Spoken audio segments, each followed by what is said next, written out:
दोस्तों आप लोगों को ये डिमोनिक दिखने वाली नन वेरोनिका मूवी से याद होगी और हाल ही में नेटफ्लिक्स पे इसी नन की एक डिमोनिक कहानी रिलीज हुई है जिस मूवी का नाम है सिस्टर डेथ। ये मूवी दिखाती है नार्सिका नाम की लड़की की एक बहुत खतरनाक कहानी और IMDb ने इसे 5.9 आउट ऑफ 10 की रेटिंग दी है। ये मूवी बहुत ज़्यादा अच्छी है, पर आज की इस वीडियो में हम सिस्टर डेथ मूवी को एक्सप्लेन करने के साथ ही साथ इस मूवी को डिटेल में समझेंगे और हर चीज़ का पर्दाफाश करेंगे जो शायद ही किसी और चैनल पे आप लोगों को मिले। तो अगर आप लोग मेरे चैनल पे नहीं हो तो मेरे इस चैनल को और मेरे सेकंड चैनल को तुरंत सब्सक्राइब कर दो और वीडियो को लाइक करना मत भूलना, क्योंकि अब हम देखने जा रहे हैं सिस्टर डेथ मूवी की एक डिमोनिक कहानी। तो दोस्तों ये कहानी शुरू होती है 1939 की एक ब्लैक एंड व्हाइट फुटेज को दिखाते हुए।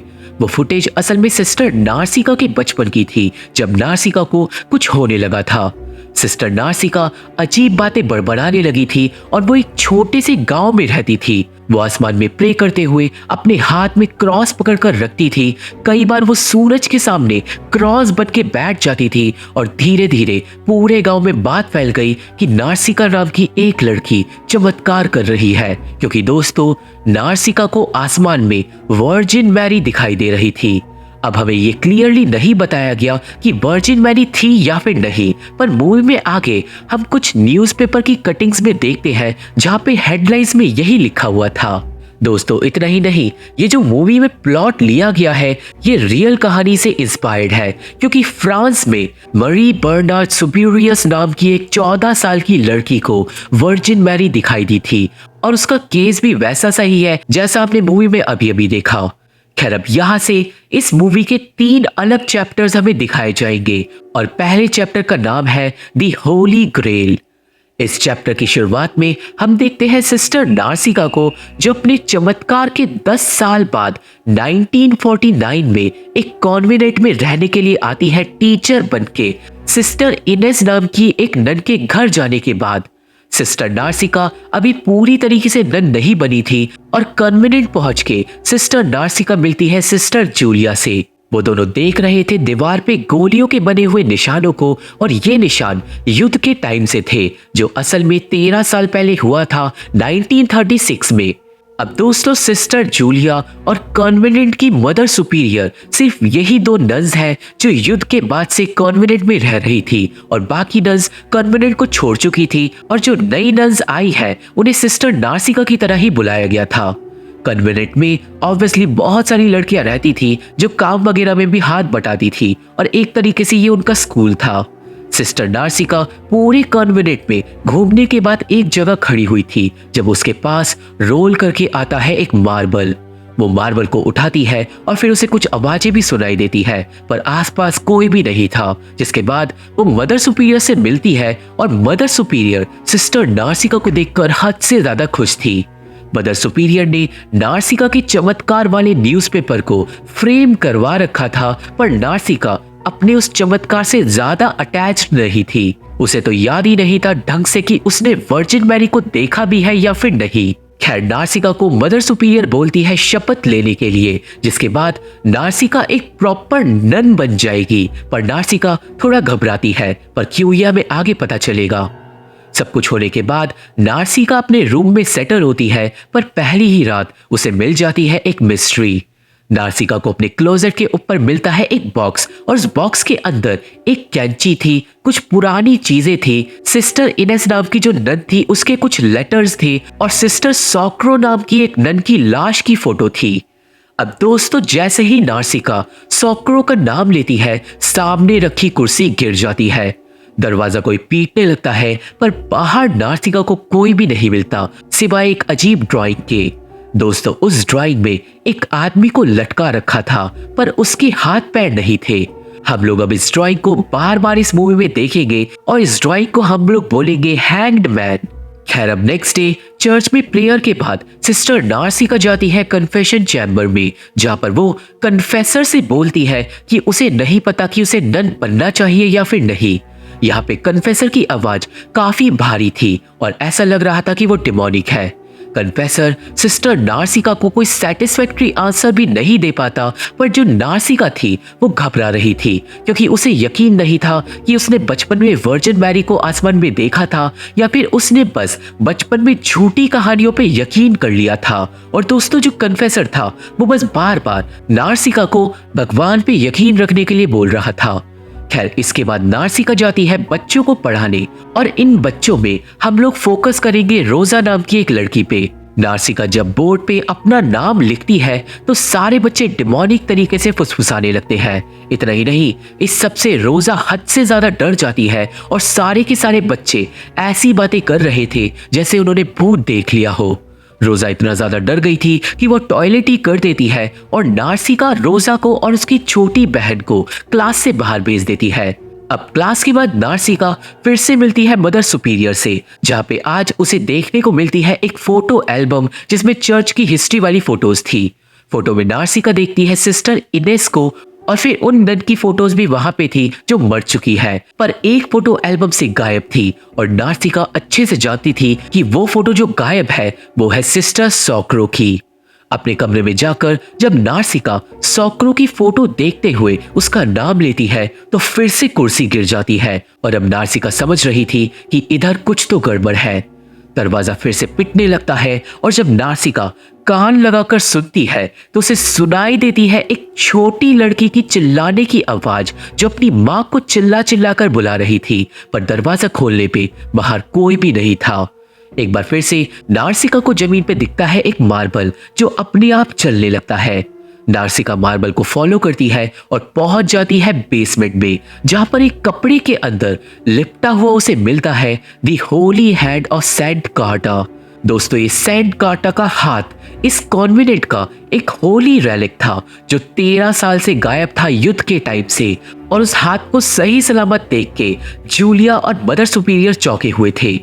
मदर सुपीरियर बहुत ज्यादा खुश थी और एंड में वो कंक्लूजन निकालती है कि वर्जिन मैरी ने नार्सिका को रास्ता दिखाया और इसलिए नार्सिका ने चर्च का वो रेलिक ढूंढ लिया।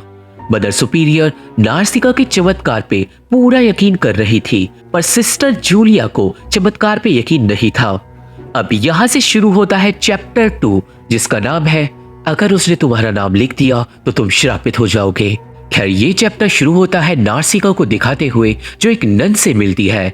वो नन असल में परेशान थी क्योंकि वो कल के लिए कुछ स्पेशलिटीज बना रही थी, यानी कि स्मॉल स्मॉल ट्रीट्स। सारे फ्लेवर्स मिक्स हो गए थे और वो नन नार्सिका को ट्रीट्स खिलाकर उन्हें चेक कर रही थी, पर वो डांट के उसे पूरी की पूरी ट्रीट्स एक बार खाने के लिए बोलती है। पर ट्रीट का टेस्ट गंदा था और अचानक नार्सिका के मुंह से खून निकलने लगता है। नन डिमोनिक तरीके से हंसने लगती है क्योंकि उसने ट्रीट्स के बदले नार्सिका को आंखें खिला दी थी, जिन्हें नार्सिका मुंह से निकाल देती है। और तभी नन डिमोनिक तरीके से हंसने लगती है, उसकी आंखें काली हो जाती है और नार्सिका जाग जाती है। मतलब ये बस एक सपना था। अब थोड़ी देर बाद 2 लड़कियां जो नार्सिका के कमरे से पानी के जग को लेने के लिए आई थी, वो डर जाती है कमरे में हैंग्ड मैन की ड्राइंग को देखने के बाद, जिससे नार्सिका कंफ्यूज होती है। आज नार्सिका रोजा से पूछती है कि कल वो क्लास में डर क्यों गई थी, और रोजा बताने लगती है, पर तभी उसकी छोटी बहन उसे डांट के चुप करवा देती है। थोड़ी देर बाद प्रेयर का टाइम होता है, और जब प्रेयर हो रही थी तभी नार्सिका ने जो रोजरी पकड़ी हुई थी उसके मोती फूटने लगते हैं और अंदर से निकलता है खून। नार्सिका कांप जाती है कि तभी उसे चर्च की आल्टर के पास दिखाई देती है एक नन जो जमीन पे लेटी हुई थी, पर वो अचानक ही हवा में उड़ने लगती है और नार्सिका बुरी तरीके से डर जाती है। पर तभी सिस्टर जूलिया उसे बुला लेती है और सब कुछ गायब हो जाता है। मतलब दोस्तों, अब ये मूवी और ज्यादा डिमोनिक हो जाएगी। उस रात को लड़कियों के सोने के टाइम पे नार्सिका को सारी लड़कियां नाचती हुई मिलती है। नार्सिका सबको सोने के लिए बोलती है, पर सारी लड़कियां डांस करना चाहती थी और इसलिए नार्सिका भी कुछ रूल्स तोड़ के डांस करके मस्ती करती है। पर उसे क्या पता था कि आज रात की उसकी खुशी आखिरी खुशी होगी।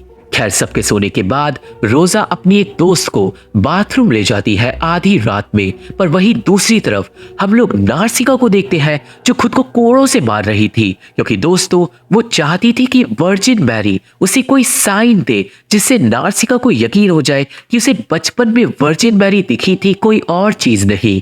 वही अब बाथरूम में रोजा जब अपनी दोस्त का वेट कर रही थी तो बैटटब की टंकी चल जाती है और रोजा को जमीन पे पड़ी हुई मिलती है सिस्टर सॉकरो के डब्बे वाली कैंची।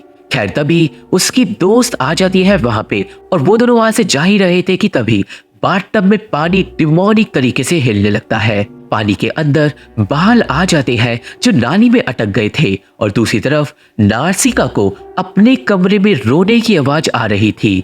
उसे तभी एक पल के लिए एक नन दिखाई देती है और वो कुर्सी फिर से गिर जाती है। नार्सिका कमरे से बाहर जाती है और उसे लड़कियों के कमरे से शोर आ रहा था। वो जाकर चेक करती है जहां पे सारी लड़कियां चिल्ला रही थी क्योंकि एक लड़की के किसी ने बाल काट दिए थे। अब होता यह है कि सिस्टर जूलिया इस बात का इल्जाम लगा देती है रोजा पे क्योंकि उसी के पास कैंची मिली थी, पर कैंची को देखकर सिस्टर नार्सिका डर जाती है। वो जाके सिस्टर सॉकरो के डब्बे को चेक करती है जिसमें से कैंची गायब थी।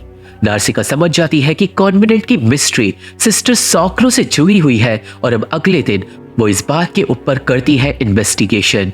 नार्सिका अब जाती है डंजन में जहाँ पे रोजा को सिस्टर जूलिया ने कैद कर दिया था उसे पनिश करने के नाते।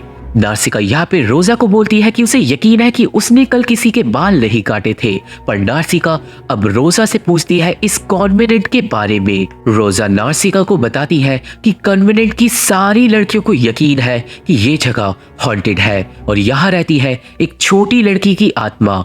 रोजा नार्सिका को बताती है कि क्लास के बच्चों को वो आत्मा दिखाई भी देती है और जिस दिन रोजा ने क्लास में टॉयलेट कर दी थी उस दिन भी क्लास में सब लोगों को वो छोटी लड़की नार्सिका के बगल में ही दिख रही थी।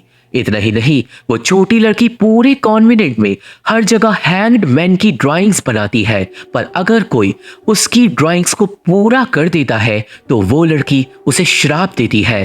रोजा के हिसाब से जो पहले वाली टीचर थी उसने ड्राइंग को पूरा कर दिया था, जिसके बाद उस आत्मा ने सिस्टर इनेस के नाम को लिख दिया था और सिस्टर इनेस डर के मारे कॉन्वेंट छोड़ के चली गई थी।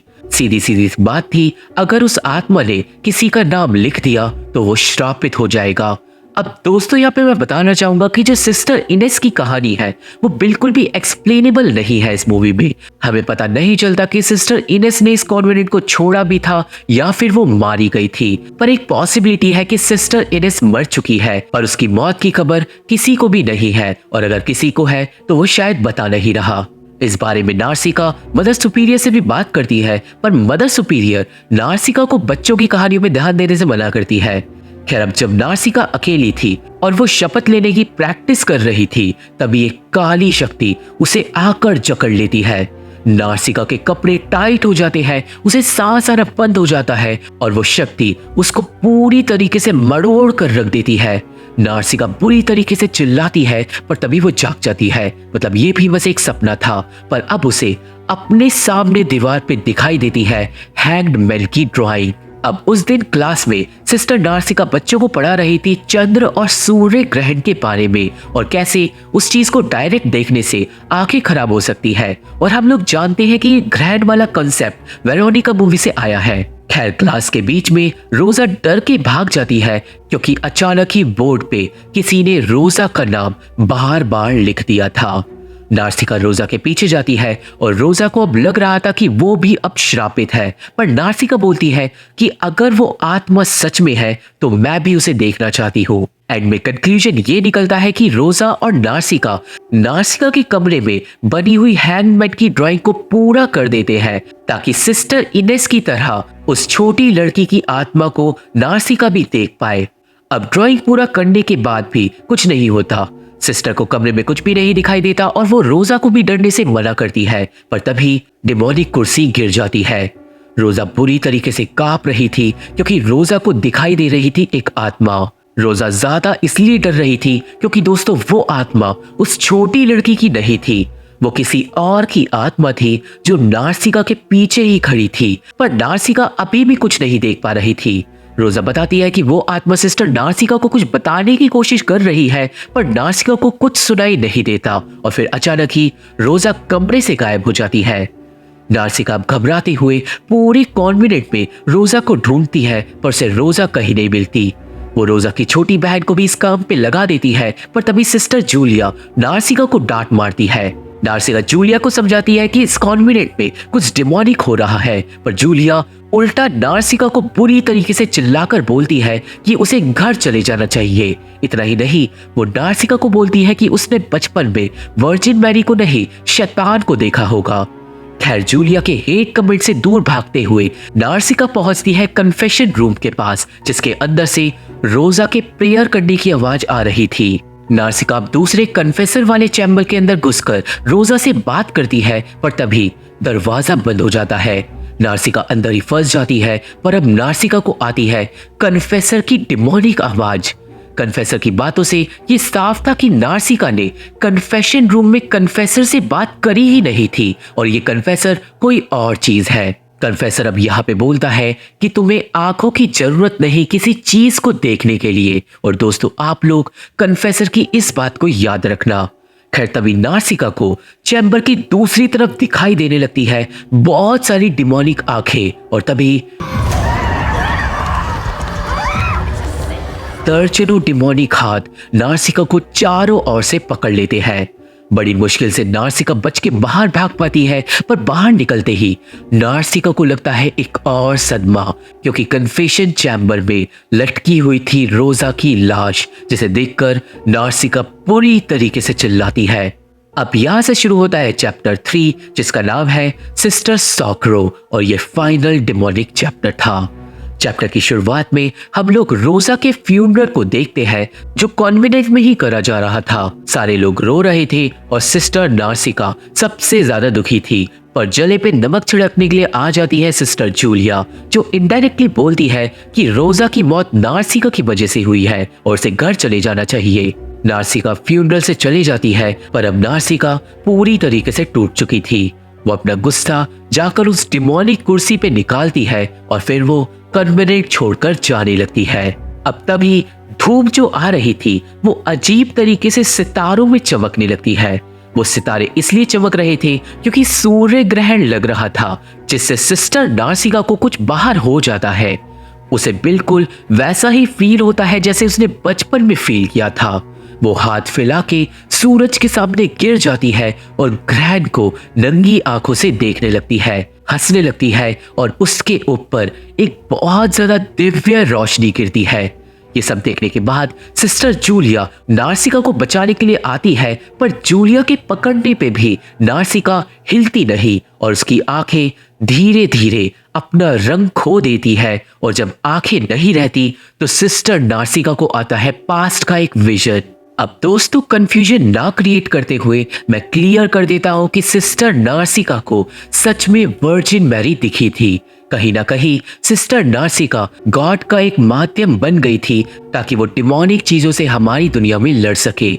बचपन में जो उसके साथ हुआ था, नार्सिका भले ही उसे भूल गई हो, पर आप लोगों को याद होगा कि कन्फेसर ने कहा था चीजें देखने के लिए आंखें नहीं चाहिए होती, और इसलिए ही वर्जिन मैरी ने नार्सिका से उसकी आंखें ले ली पर उसे कुछ खास शक्तियां दे दी। इतना ही नहीं, वो जो कन्फेसर था वो एक एंजल था जो नार्सिका को सही राह पर चलने के लिए बोल रहा था, और इस बात का सबूत छुपा है उन दर्जनों आंखों में जो नार्सिका को दिखाई दी थी। क्योंकि दोस्तों, एक असली एंजल की भी कई सारी आंखें होती है। जी हाँ, एंजल्स खूबसूरत लड़के या फिर लड़की की तरह नहीं दिखते, वो दिखते हैं कुछ इस तरह जो आप लोग स्क्रीन पे देख सकते हो। खैर, मूवी में वापस चलते हैं, जहां पे नार्सिका को विजन आता है 1936 के युद्ध का। वहां पे सोल्जर्स कॉन्वेंट पे रेड डाल रहे थे, जीसस क्राइस्ट जल रहे थे, नर्स डर के इधर उधर भाग रही थी, और नार्सिका एक नन का रेप होते हुए भी देखती है, जिसके बाद वो चिल्लाकर सीधा जागती है अपने कमरे में, जहां पे उसका विजन बुरी तरीके से धुंधला हो चुका था। उसकी आंखें जल गई थी और सिस्टर जूलिया उसे संभाल रही थी। पर जब सिस्टर जूलिया को पता चलता है कि नार्सिका ने विजन में क्या देखा, तो वो डर के वहां से भाग जाती है। नार्सिका को जल्दी ही समझ आता है कि उस पे अब कुछ खास शक्तियां हैं, और फिर नार्सिका टच करती है सिस्टर सॉक्रो की उस फोटो को, और फोटो को टच करते ही नार्सिका को इस कन्वेनेंट का सबसे काला राज पता चलता है। नार्सिका देखती है कि जिस सिस्टर का रेप हुआ था वो सिस्टर सॉक्रो ही थी। उस हादसे के बाद सिस्टर सॉक्रो प्रेग्नेंट हो गई थी और उसे एक बेटी हुई थी, पर सिस्टर जूलिया और मदर सुपीरियर ने फैसला किया था कि ये बच्ची कॉन्वेंट के बाहर कभी भी नहीं निकलेगी, ताकि दुनिया को सच्चाई ना पता चले। ये काला सच जानते ही नार्सिका को सॉक्रो का दर्द फील होने लगता है और उसकी आंखों में से खून निकल आता है। नार्सिका अपनी आंखों से पट्टी खोल लेती है और नार्सिका की ये सारी हरकतें देखकर सिस्टर जूलिया समझ चुकी थी कि नार्सिका सच जान चुकी है, और वो ये सब जाकर मदर सुपीरियर को बताती है। नार्सिका को अब अपने कमरे में किसी की मौजूदगी फील होती है, पर इस बार वो आत्मा को साफ साफ देख पाती है। और दोस्तों, वो आत्मा और किसी की नहीं, सिस्टर सॉक्रो की ही थी, जो असल में नार्सिका वाले कमरे में ही रहा करती थी। अब सॉक्रो की आत्मा नार्सिका के हाथ पकड़कर उसे पूरा सच बताती है। नार्सिका को पता चलता है कि एक दिन सॉक्रो की बेटी को बुखार हो गया था और सॉक्रो अपनी बेटी को हॉस्पिटल ले जाना चाहती थी।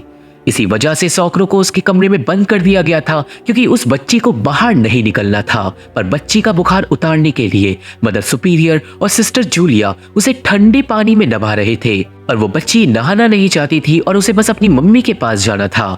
अब दोस्तों, जैसे जैसे सिस्टर नार्सिका को सच्चाई पता चलती है, कॉन्वेंट में होने लगती है डिमोनिक चीजें। हर जगह सबको सिस्टर सॉक्रो के रोने की आवाज और उसकी बेटी के चिल्लाने की आवाज सुनाई देने लगती है। दरवाजे लॉक होने लगते हैं और सिस्टर जूलिया बच्चों को शांत करवाती है। वहीं नार्सिका को आगे पता चलता है कि पास में सॉक्रो की बेटी का गलती से सर बाथटब में लग गया था और वो मारी गई थी। बच्चे की मौत का एहसास सॉक्रो को अपने कमरे में ही हो गया था, और इसलिए सॉक्रो ने उसी डिमोनिक कुर्सी से लुढ़क कर खुदकुशी कर ली थी। यही वजह थी कि कुर्सी कमरे में गिरती रहती थी, रोने और चिल्लाने की आवाज आती रहती थी, और वो मार्बल वाला जो गेम था वो भी सॉक्रो की बेटी ही खेला करती थी। खैर, सिस्टर जूलिया को पास में मिली थी सॉक्रो की लाश, और ऑब्वियसली सिस्टर जूलिया और मदर सुपीरियर दोनों ही बहुत ज्यादा दुखी थे। पर उन्होंने गलती ये करी कि उन्होंने इस सच को दुनिया से छुपाए रखा, और उन्हीं की वजह से सिस्टर सॉक्रो और उसकी बेटी मारे गए थे। इस बात का इंसाफ सॉक्रो लेना चाहती थी, और अब नार्सिका को बहुत ज्यादा गुस्सा आता है, और अचानक ही नार्सिका पहुंच जाती है पास में नार्सिका सॉक्रो से बंद कमरे में ही बात कर पाती है, और सॉक्रो को भी दूसरी तरफ उसकी बातें सुनाई दे रही थी। अब होता यह है कि नार्सिका पास्ट में सॉक्रो को बंद कमरे से आजाद कर देती है, जिससे भविष्य बदल जाता है। अब दोस्तों, ये तो हो ही नहीं सकता कि भविष्य बदल जाए।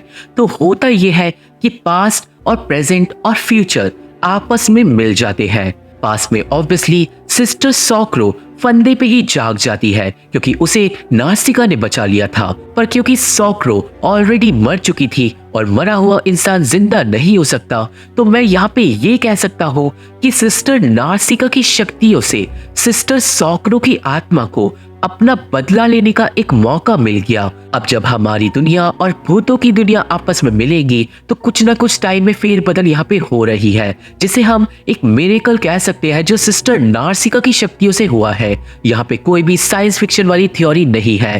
खैर, अब जो भी चीज पास में होगी उसका इफेक्ट तो फ्यूचर पे पड़ेगा ही। तो सिस्टर के जागने के बाद पास्ट में सिस्टर जूलिया के होश उड़ जाते हैं। सिस्टर जूलिया अब बच के भागती है, और प्रेजेंट में सिस्टर जूलिया के सामने आती है नार्सिका, जो जूलिया को बताती है कि मैंने सॉक्रो के लिए दरवाजा खोल दिया।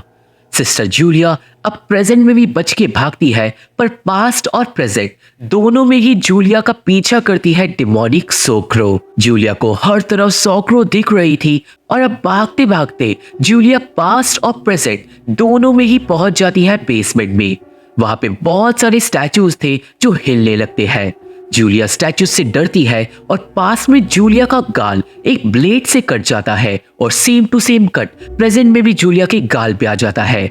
डिमोनिक सॉक्रो जूलिया को हर तरफ से घेर लेती है, और एंड में जूलिया अपनी मौत को स्वीकार कर लेती है। और जैसे ही पास में उसके ऊपर एक स्टैचू गिरता है, प्रेजेंट में भी जूलिया का मुंह कुचल जाता है और वो मारी जाती है। वहीं मदर सुपीरियर के साथ भी कुछ ऐसा ही होता है।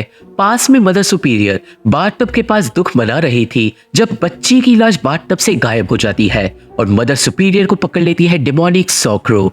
सॉक्रो जैसे जैसे पास में मदर सुपीरियर को डुबाकर मारती है, वैसे वैसे ही प्रेजेंट में मदर सुपीरियर डूबकर मर जाती है। उसे पानी वाले खून की उल्टी होने लगती है और एंड में उसके अंदर से पानी बाहर निकलता है और वो बुरी तरीके से मारी जाती है। फाइनली सॉक्रो का बदला पूरा हो गया था और अब अपनी शक्तियों से नार्सिका उस बच्ची की आत्मा को मुक्ति दिलवा देती है और फाइनली वो यकीन कर लेती है कि उसे बचपन में वर्जिन मैरी दिखाई दी थी। सीन अब यहाँ से जाता है सालों आगे, जहाँ पर सिस्टर नार्सिका को इंट्रोड्यूस करवाया जा रहा था वेरोनिका की क्लास से। हम लोग वेरोनिका को भी यहाँ पे देख पाते हैं और वेरोनिका के पीछे वाली लड़की जिसके साथ वेरोनिका ने ओइजा बोर्ड को खेला था, वो सिस्टर नार्सिका के डरावने चेहरे को देखकर उसे सिस्टर डेथ के नाम से बुलाती है और यहीं से इस मूवी को इसका नाम मिला और मूवी यहीं पे खत्म हो जाती है। तो ये थी एक्सप्लेनेशन सिस्टर डेथ मूवी की बिल्कुल डिटेल में और मुझे आशा है कि आप सभी को सारी छोटी छोटी डिटेल्स भी समझ आ गई होंगी और मैं आशा करता हूँ कि आप लोगों को मेरी वीडियो पसंद आई होगी।